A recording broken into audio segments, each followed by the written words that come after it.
नमस्कार, मैं सरिता सोनी और आप देख रहे हैं बीकेटी न्यूज 24। खबरों को विस्तार से जानने के लिए आइए चलते हैं खबरों की ओर। पत्रकारिता के क्षेत्र में विश्वसनीयता कम हो रही है और विश्वास के बिना समाज, देश, दुनिया का चलना संभव नहीं है। श्रद्धा जगाने का काम प्रोफेशन वाला नहीं कर सकता। पत्रकारिता एक मिशन हुआ करता था जो कि अब प्रोफेशन बन गया है। यह विचार देवर्श्री नारद जयंती के अवसर पर आयोजित संगोष्ठी में मुख्य वक्ता के रूप में राष्ट्रीय स्वयंसेवक संघ के क्षेत्र प्रचार प्रमुख सुभाष जी ने व्यक्त किए। वहीं मुख्य अतिथि पद्मश्री उमाशंकर पांडे ने कहा कि जल है तो कल है। अब जल और पर्यावरण पर भी पत्रकारिता आवश्यक है। महर्षि नारद जयंती समारोह समिति के तत्वावधान में वर्तमान परिदृश्य और मीडिया की भूमिका विषय पर बुंदेलखंड महाविद्यालय के स्वर्ण जयंती सभागार में आयोजित संगोष्ठी में मुख्य वक्ता सुभाष जी ने कहा कि समाज को जगाने का काम पत्रकारिता का है। पत्रकारों से एक योद्धा, एक सैनिक के समान निडर और निर्भीक होकर काम करने का आह्वान करते हुए कहा कि वह मार्ग में अपेक्षा, उपेक्षा और विरोध के बीच आगे बढ़ता है और अमरता के लिए मृत्यु से भी लड़ सकता है। समाज हित में पत्रकारिता करने की अपील करते हुए कहा कि सच्चाई को सकारात्मक तरीके से पेश किया जाए। उन्होंने ज्ञान व जिज्ञासा को पत्रकारिता का मूल मंत्र बताते हुए कहा कि संवाद अत्यंत महत्वपूर्ण है। कार्यक्रम का संचालन महेश पटेरिया व आभार महानगर प्रचार प्रमुख डॉक्टर जितेंद्र मिश्रा ने व्यक्त किया। इस अवसर पर एमएलसी रमा आरपी निरंजन, भाजपा किसान मोर्चा के राष्ट्रीय मंत्री राम नरेश तिवारी, समाज सेवी मैथिली शरण मुदगिल, अमित चिरवारिया, राघव वर्मा, पार्षद लखन कुशवाहा, पार्षद प्रवीण लखेरा, पार्षद मंगल श्रीवास्तव, सहायक जिला शासकीय अधिवक्ता संजय देव शर्मा, केशवेंद्र प्रताप सिंह, समाज सेवी काका, अंजू गुप्ता, सोनिया पांडे, सरिता सोनी, मुकेश वर्मा, शेख आजाद, रोहित झा, योगेश पटेरिया, वैभव सिंह, दीपक त्रिपाठी, रानू साहू आदि सैकड़ों स्वयंसेवक व पत्रकार साथी उपस्थित रहे। आइए देखते हैं सरिता सोनी की रिपोर्ट। संस्कृति सबकी एक चिरंतन, खून रगों में हिंदू है, विराट सागर समाज अपना, हम सब इसके बिंदु हैं।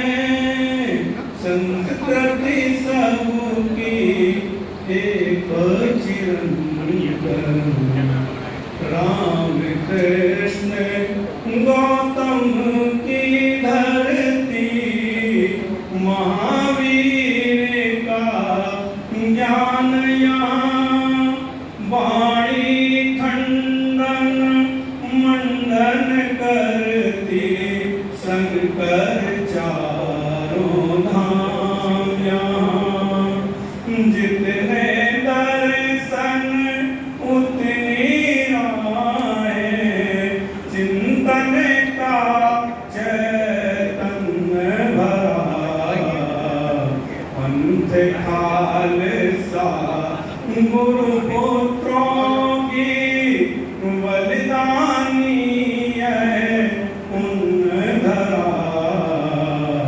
अक्षय बट अगणित शाखाएं, जड़ में जीवन हिंदू है। संस्कृति सबकी एक चिरंतन, संस्कृति सबकी एक चिरंतन।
देखते हैं कि प्रातः हम रामायण नहीं पढ़ते, भागवत नहीं पढ़ते, गीता नहीं पढ़ते, लेकिन समाचार पत्र पढ़ते हैं।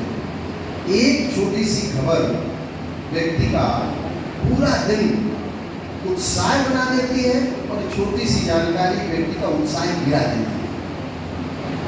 मुझे अवसर मिला है पूज्य नाना जी के चरणों में सीखने का, बड़े बड़े पत्रकारों के दर्शन करने का, धर्मवीर भारती जी के दर्शन करने का हमें अवसर मिला, कुष्मन जी का दर्शन करने का अवसर मिला, आदरणीय विद्यानिवास मिश्र जी के दर्शन करने का अवसर मिला और बड़े अखबारों के बड़े बड़े संपादकों का चित्रकूट आने का अवसर रहा।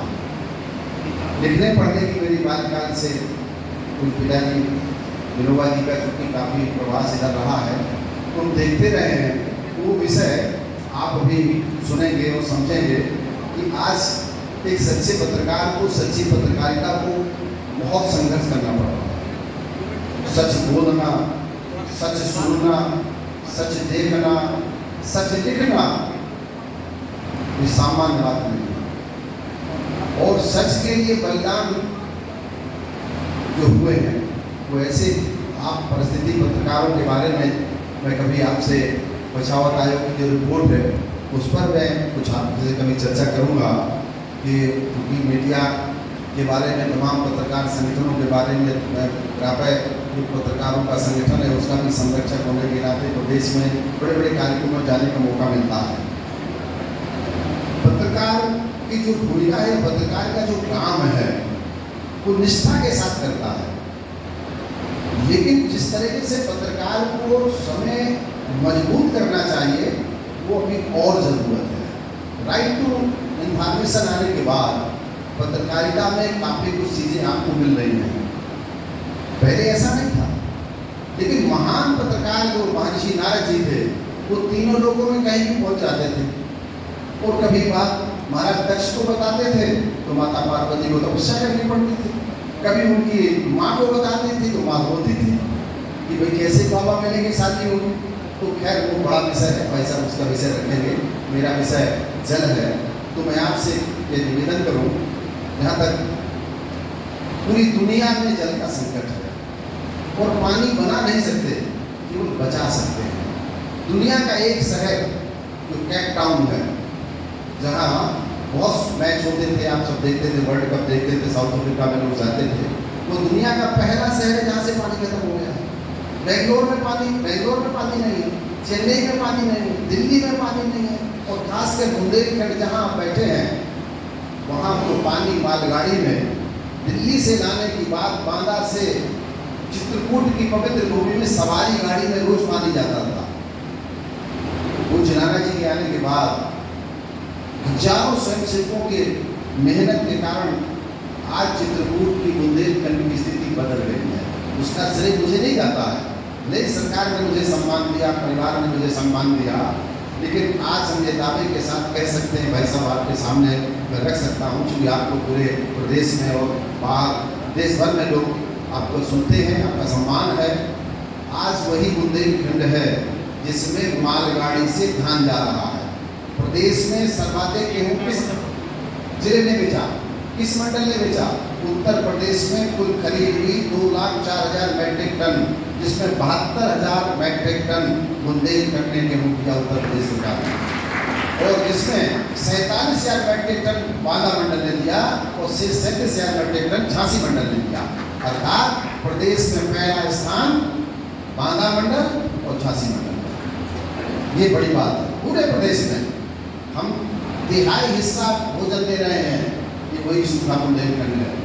पिछले 5 वर्षों में उत्तर प्रदेश सरकार ने 700 करोड़ का धान खरीदा है। साहब 1 किलो बासमती नहीं पैदा होता था बुंदेलखंड में धान का, गेहूँ चावल का। हम 50 किलो लेके गए थे पूज्य नाना जी के आशीर्वाद से जगनी गाँव में, और उस गांव से आज 30 लाख कुंटल से अधिक बासमती धान बुंदेलखंड में हो रहा है। झांसी में राइस मिल लगाई गई है बासमती की, बांदा में राइस मिल लग गई है, अतर्रा में राइस मिल लग गई है, और यहाँ से बासमती धान विदेश जा रहा है। ये हमने नहीं किया सबने एक नारा दिया, खेत पर मेड़ और मेड़ पर पेड़। माननीय प्रधानमंत्री जी, इस देश का सौभाग्य है, मैं राजनीतिक व्यक्ति नहीं हूँ, किसी दल में भी नहीं हूँ, लेकिन अच्छी बातों को हमें कहना चाहिए, साझा करना चाहिए, अपने परिवार के बीच कहनी चाहिए। तो मैं परिवार के बीच ये बात कह रहा हूँ कि माननीय प्रधानमंत्री जी ने एक छोटा सा अभियान 2014 में जब हम मिले और मैंने उनसे प्रार्थना करी कि ये मेड़बंदी जैसा विषय है, तो बड़े कुछ लोग थे उस समय के, जब मैं बात करने गया तो उन्होंने कहा पांडे जी डैम रिवर, लेकिन माननीय प्रधानमंत्री जी ने कहा कि छोटे छोटे प्रयास बड़ा परिणाम लाते हैं और मेड़बंदी के सहित मेरे जलग्राम जगनी के मॉडल पर पूरे भारत में 1300 जलग्राम बनाए गए और 100 बार की मन की बात में 4 बार बांधा के काम का माननीय प्रधानमंत्री जी ने उल्लेख किया, हम सबका उत्साह बढ़ाया। पूरे देश के लिए अटल भूजल योजना जो 6000 करोड़ की है, वो एक छोटे से गांव के मॉडल पर, जगनी मॉडल पर बनी और हम भाग्यशाली हैं। इसी बुंदेलखंड की धरती पर माननीय प्रधानमंत्री जी ने कहा था कि जल संकट के निवारण के लिए हम जल शक्ति मंत्रालय बनाएंगे और इसी बुंदेलखंड की धरती पर झांसी में जल शक्ति मंत्रालय बना के दिया। आप नेतृत्व देखेंगे, आपको सोचना होगा, समझना होगा। पानी मेरा विषय है। जब आप माँ के गर्भगृह में थे तो पानी में थे, जब बाहर आए तो पानी से नहवाए गए, जब चिता पे रखे जाएंगे तो पानी से परिक्रमा होगी और जब राख बनेगी तो कहाँ डाली जाएगी? पानी में डाली जाएगी। आप पानी के बारे में समझिए, आँख का पानी खत्म अंधा, दिमाग का पानी खत्म पागल, और जब शरीर में पानी कम होता है तो पानी ही चढ़ाया जाता है।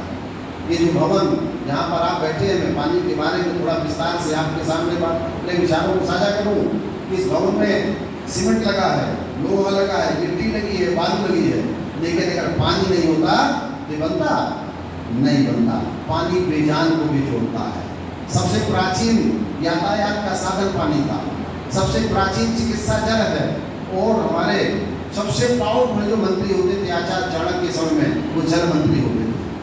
आपको सोचना होगा कि बिजली काहे से बनी? पानी से बनी। ये घड़ी का टाइम काहे से आया? पानी से आया। ये लीटर माप किससे आया नाप तो? पानी से आया। और हमारे यज्ञ होगी तो पानी या कलश की यात्रा निकलेगी। गरीब से गरीब व्यक्ति के पास भले ही भोजन ना हो 10 दिन का, लेकिन पानी 50 साल पुराना उसके घर में होता है, क्योंकि उनके पुरखे तीर्थ यात्रा करने गए होंगे और जल लाए होंगे। तो आप समझिए हमारे भारत की जो जल संस्कृति है, हमारे भारत में 5 जल योद्धा पैदा हुए। पहले जल योद्धा महाराज भोज, पहले जल योद्धा महाराज भागीरथ जो गंगा मैया ले गया। दूसरे जल योद्धा माता अनसुईया जो अपनी तपोबल से मंदाकिनी लेकर आई। तीसरे जल योद्धा महाराज भोज जिन्होंने भोपाल में सबसे बड़ा तालाब बनाया। और चौथी जल योद्धा महारानी दुर्गावती। और 5वीं जल योद्धा महारानी अहिल्याबाई होलकर, जिनकी जयंती हम मना रहे हैं। तो ये जो महान जल योद्धा हैं, महान भारत की जल संस्कृति है, आपको उसके बारे में पढ़ना होगा, समझना होगा। जो जल वेगमाला है, एक बड़ी पुस्तक है, ग्रंथ है जल का, वो संपूर्णानंद संस्कृत विश्वविद्यालय काशी बनारस में रखा है। आप वेगमाला पढ़ें। जल विज्ञान जो जल मंगल नाम का ग्रंथ महाराज भोज ने लिखवाया था, आपको उसको पढ़ना होगा। 12 मील के जो सिद्धांत है पानी के, आपको उनका पढ़ना होगा। जो पद्माकर का गंगा सदक है, आप उसको भी पढ़ सकते हैं। आप और अगर इधर आए तो थोड़ा मुंशी प्रेमचंद ने एक उपन्यास लिखा था ठाकुर का कुआं। परिस्थिति ऐसी नहीं थी, लेकिन उसको पढ़ सकते हैं। और भी इधर आ जाए तो भी मोहन राकेश का एक उपन्यास है आषाढ़ का एक दिन। आप ध्यान की स्थिति देखिए, 1 किलो एक नींबू बनने में 100 लीटर पानी लगता है। 1 किलो गेहूं बनने में 1500 लीटर पानी लगता है। 1 किलो चावल भात बनने में 3000 लीटर पानी लगता है। और 1 किलो पनीर बनने में 5500 लीटर पानी लगता है। और 1 किलो जो मांसाहारी मांस मछली की बनाते हैं या पालते हैं, 20,000 लीटर पानी लगता है। स्थिति देखिए आप, इस शरीर में हमको पानी कितना चाहिए? 2.5 से 3 लीटर। एक व्यक्ति को जीवन में 1 लाख लीटर पानी चाहिए अगर वो 90 साल जीता है। हम कितना बर्बाद करते हैं? 200 लीटर पानी बर्बाद करते हैं। हम नहाने में, धोने में, बर्तन धोने में, साबुन लगाने में, चावल धोने में, सब्जी धोने में, जो पानी बचे उसको हम पेड़ में डालते हैं। हमारे यहाँ प्रति मिनट 24 बच्चे पैदा होते हैं, जिनमें 4 हमें नहीं मिलते। 20 बच्चे हमारे यहाँ। 20 बच्चों को प्रति मिनट हमको कितना पानी चाहिए? 1,20,000 लीटर पानी हमें फ्रेश पानी 1 मिनट में चाहिए। एक दिन में 28 लाख लीटर पानी फ्रेश चाहिए और 1 साल में 1.5 लाख करोड़ लीटर पानी चाहिए। सोचिए, एक तरफ तो पानी कम रहा है, जनसंख्या बढ़ रही है, दूसरी तरफ 1 मिनट में 5 व्यक्ति अनंत की यात्रा में जाते हैं। हमको लकड़ी चाहिए कितनी? 25 मीटर 1 मिनट में, और एक दिन में कितनी चाहिए? अगर हम मान के चले कि 12 घंटे हिंदू सनातन धर्म के अनुसार दाह संस्कार होता है, तो 1500 कुंटल लकड़ी एक दिन में चाहिए जलाने के लिए, मनुष्य को जलाने के लिए। और साल में कितनी चाहिए? 70 लाख क्विंटल लकड़ी केवल जलाने के लिए चाहिए। एक पेड़ नहीं लगाया, 5 कुंटल मेरे पिताजी लकड़ी ले गए, 5 माता जी ले गई, 5 मैं ले जाऊँगा, 5 मेरी पत्नी ले जाएगी, 5 दादी ले गई, 5 दादा ले गए, 30 कुंटल लकड़ी ले गए, हमने एक पेड़ दे दिया। ये सोचना होगा। वो विषय भाई साहब अभी हम सबको उनका मार्गदर्शन प्राप्त होगा। मैं केवल आपके सामने छोटी छोटी बातें रखने की कोशिश कर रहा हूँ। पिछले दिनों मैंने यहाँ महाराज लक्ष्मीबाई सभागार में बात कही थी, जब वो सोनिया जी ने रखा था पत्रकारों को विषय को लेकर के, बड़ी संख्या में वहाँ लोग उपस्थित थे। मैं आज आपके सामने फिर ये बात रख रहा हूँ कि हमें एक ही काम करना है, पानी बचाना है, पेड़ लगाना है। शंकर जी गंगाधर है, इतना बूंद बूंद पानी देते हैं, प्रभु श्री राम अयोध्या में सरयू नदी में उन्होंने अपना सारा जीवन भगवान श्री राम का वनवास नदियों के किनारे रहा। व्यक्ति जब मकान बनाता है तो पहले पानी खोजता है। सृष्टि का निर्माण हुआ तो नदियों के किनारे सभ्यताओं का निर्माण हुआ है। और कबीर इतने बड़े विद्वान थे, पानी के रात में दूरा आसमान उसकी जाती। क्या बढ़िया बात कह रहे हैं। तुलसी जी कितनी बढ़िया बात कह रहे हैं। चित जल पावो गगन समीरा 5 तक से बना सकेगा। हम सबको और रही है कि रही पर पानी राखी है, फिर पानी सब सुन, पानी गए रोबरे मोती मानुष चुन। हमको आपको ये व्यवस्था करनी है कि शरीर में 62% पानी है, बच्चे के में 80% पानी होता है, जो बहुत मोटे तगड़े होते हैं उनमें 50 से 55% पानी होता है। क्या हम सोचते हैं कि बिजली का उपयोग कर रहे हैं, 1 मिनट बिजली में कितना पानी लगता है, कितने बैरल पानी लगता है। हम यूँ पानी को बहा रहे हैं। ये जो संकट आने वाला है, पानी का एक बाजार भाई साहब बहुत बड़ा खड़ा हो गया है। 10 रुपये की बोतल है छोटी सी 500 ग्राम की, 20 रुपये की बोतल है, 100 रुपये की बोतल है, 500 रुपये की बोतल है और 5000 रुपये की बोतल है। नाम क्या रखा है? Mineral water, alkaline water, vitamin water, black water, ये पानी के नाम है। तो हमको गंगा और यमुना के देश में जो पानी का बाजार बहुत बड़ा बाजार खड़ा हो गया है। आप गांव में जाएंगे, दूध नहीं मिलेगा, घी नहीं मिलेगा, मट्ठा नहीं मिलेगा, तो सब शहर आ गया है। और शहर का पानी हर किराना की दुकान में 5000 बोतल पानी पहुंच गया है। ये शुभ संकेत नहीं है। पूज्य नाना जी कहते थे, पूज्य सुदर्शन जी हर समय एक बात कहते थे, छोटे थे तो वो आधा गिलास पानी कहते थे, सबको आधा गिलास पानी बचाने में उनका बहुत बड़ा योगदान है। पूरे देश के लिए बड़ा संदेश रहा है। और हमें ये सोचना है और समझना है, एक तरफ हमें पानी के लिए काम करना है, दूसरी तरफ देश की भागीदारी के लिए जिन लोगों ने देश के लिए बलिदान दिया है। भूप रेडी बलिदान नहीं हुए तो झांसी वाली रानी थी, 24 वर्ष की उम्र में बलिदान हो गए देश के लिए।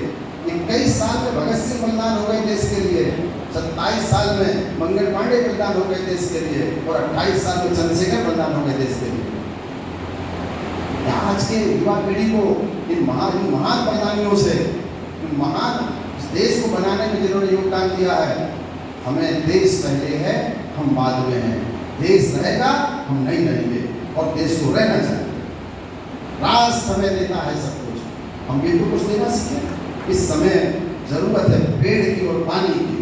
मुझे लगता है कि हमारा सबका प्रयास एक साझा प्रयास हो।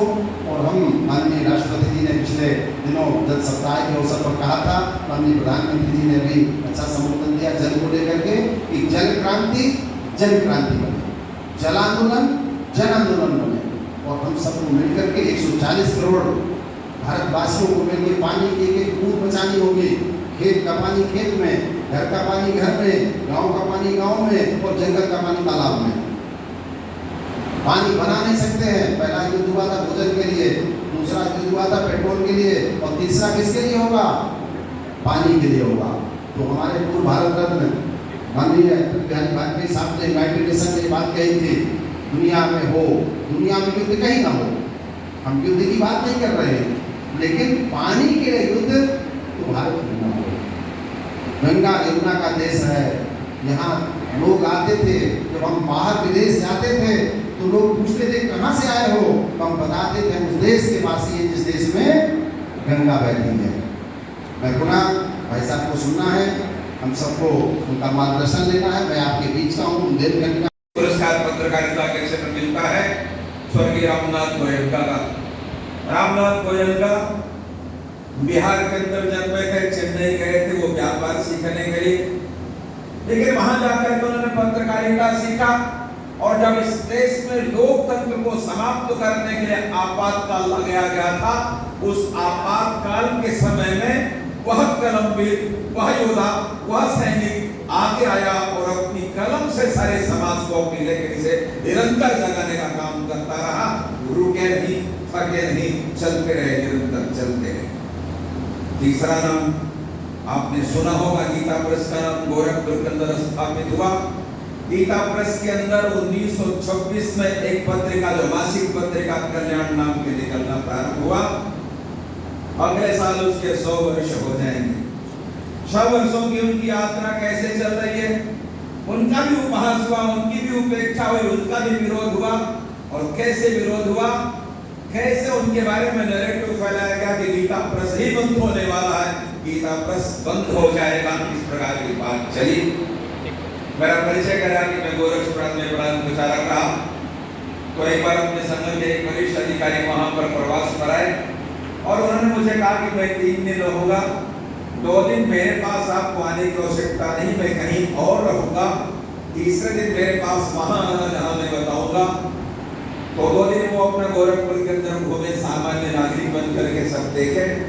तीसरे दिन जब वहां उन्होंने जहां मुझे बताया था मैं वहां गया, तो वहां जब गया तो मेरा परिचय करा, जिनके वो रुके थे वो गीता प्रेस के ट्रस्टी। तो मैंने उनको कहा कि भाई साहब, आप गीता प्रेस के ट्रस्टी हैं, हमने गीता प्रेस के बारे में कितना सुना कि बंद होने वाला है, बंद हो जाएगा, आज बंद होगा, कल बंद होगा। बंधुओं ने जो बात कहा, उस बात के आधार पर मैं आप सबके भी विश्वास के साथ कह सकता हूं, दुनिया में कोई माई का लाल नहीं पैदा हुआ जो गीता प्रेस को कभी बंद कर सके। गीता प्रेस काल नहीं बन सकता, इसलिए नहीं बंद हो सकता कि गीता प्रेस को चलाने का काम कोई दूसरा नहीं करता। गीता प्रेस के जो ट्रस्टी हैं वही उसको चलाने का काम करते हैं। गांधी जी ने कहा था कभी किसी से विज्ञापन नहीं लेना। आप कल्याण पत्रिका में या गीता प्रेस के किसी भी साहित्य में किसी का विज्ञापन आप छपा हुआ नहीं देखेंगे। कुछ दिन पहले भारत सरकार ने गीता प्रेस को गांधी शांति पुरस्कार दिया था, उसमें 1 करोड़ रुपया भी दिया था। गीता प्रेस आज भी उसी रास्ते पर चल रहा है। पुरस्कार को उन्होंने विनम्रता से स्वीकार कर लिया, 1 करोड़ रुपया उन्होंने विनम्रता से अस्वीकार कर दिया। और मुझे 5 जन के संस्थापक, 5 जन के संपादक ने बताया, कभी किसी सरकार ने हनुमान प्रसाद पोद्दार भाई जी को भारत रत्न लेने का आग्रह किया था, भारत रत्न लेने से भी विनम्रता पूर्वक उन्होंने अस्वीकार कर दिया। पत्रकार रुकता नहीं है, थकता नहीं है, बिगता नहीं है, दिगता नहीं है।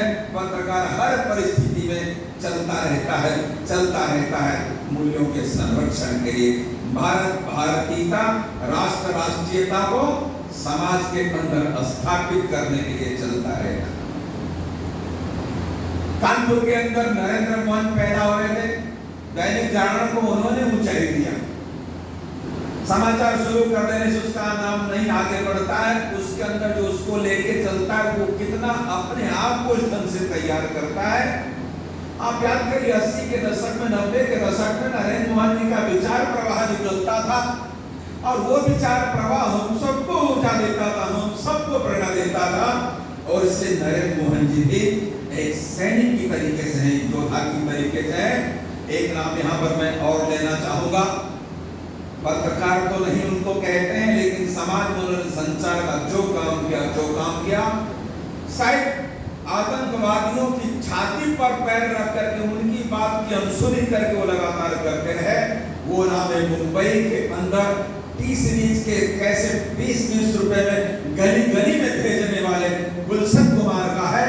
उन्होंने कभी रुकने का नाम नहीं लिया, वो निरंतर आगे बढ़ते रहे और भक्ति भाव, भजन भाव, अध्यात्म भाव अपने कैसेटों के माध्यम से समाज में जगाने का काम किया। गांव-गांव में कभी राम बन के कभी श्याम बन के चले आना, प्रभु जी चले आना, इस प्रकार के भजन हम सुनते थे। ये विमर्श से खड़ा होता है, विमर्श से खड़ा होता है। इस प्रकार के जब लोग रहते हैं तो समाज के अंदर एक प्रकार की ऊर्जा खड़ी होती है, और इसलिए पत्रकार को ये किसी सम्मान के लिए नहीं। अभी हमारे पद्मश्री पुरस्कार से जो प्रतिष्ठित है, उन्होंने कहा कि मुझे एक पुरस्कार मिला, तो नाना जी ने कहा कि पुरस्कार तुम्हारे लिए नहीं, पुरस्कार को अलमारी में रख देना। पत्रकारों का भाव क्या रहता है, सैनिक का भाव क्या रहता है, योद्धा का भाव क्या रहता है। सोहनलाल द्विवेदी को पंक्तियां यहाँ पर एकदम सार्थक है। चाहन ही सुरबाला के गहनों में कूद आ जाओ, मुझे तोड़ लेना बनमाली, उस पथ पर तुम देना फेंक, मातृभूमि में रक्त चढ़ाने, जिस पथरा में वीर बने, जिस पथरा में वीर बने। नेपोलियन कहता था कि मुझे 100 तोपों के सामने खड़ा कर दो तो मुझे डर नहीं लगता, एक ईमानदार पत्रकार मेरे सामने खड़ा हो जाता है तो मुझे बहुत डर लगता है। ईमानदारी कैसी होती है, ईमानदार पत्रकार कैसा होता है, समाज बदलने का काम कैसा होता है। बंधु, हम समझ सकते हैं आज की पत्रकारिता में थोड़ी गिरावट आई है, क्षमा करेंगे हम जो पत्रकार बंधु बैठे हैं। सही को सुनना भी चाहिए और सुन करके उसके अनुसार अपने को बदल भी करने की आवश्यकता रहती है। अभी आप सबने देखा होगा प्रयागराज के अंदर इतना बड़ा कुंभ संपन्न हो गया। कुंभ को संपन्न करने में कहीं ना कहीं मीडिया की, सोशल मीडिया की बहुत बड़ी भूमिका थी। समाज को श्रद्धा के कारण गया ही था, दुनिया भर के लोग आए। 66 करोड़ 1.5 महीने में एक स्थान पर आकर एक छोटे से स्थान में आकर स्नान करके चले गए, बहुत बड़ी बात। कई समाचार पत्रों ने इसमें बहुत काम किया, बहुत अंतर तक की बातें ढूंढ करके लाए और ढूंढ करके उन्होंने समाज को देने का भी काम किया। अब मेरा परिचय कराया कि मैं प्रचार प्रमुख हूँ, मैं तो बोलता स्वयं सेवक हूँ, प्रचारक हूँ। काम प्रचार का मिला है तो प्रचार के नाते मैं मीडिया हाउस भी जाता हूँ, पत्रकारों के पास भी जाता हूँ, स्टेट हेड के पास भी जाता हूँ, स्टेट ब्यूरो के पास भी जाता हूँ।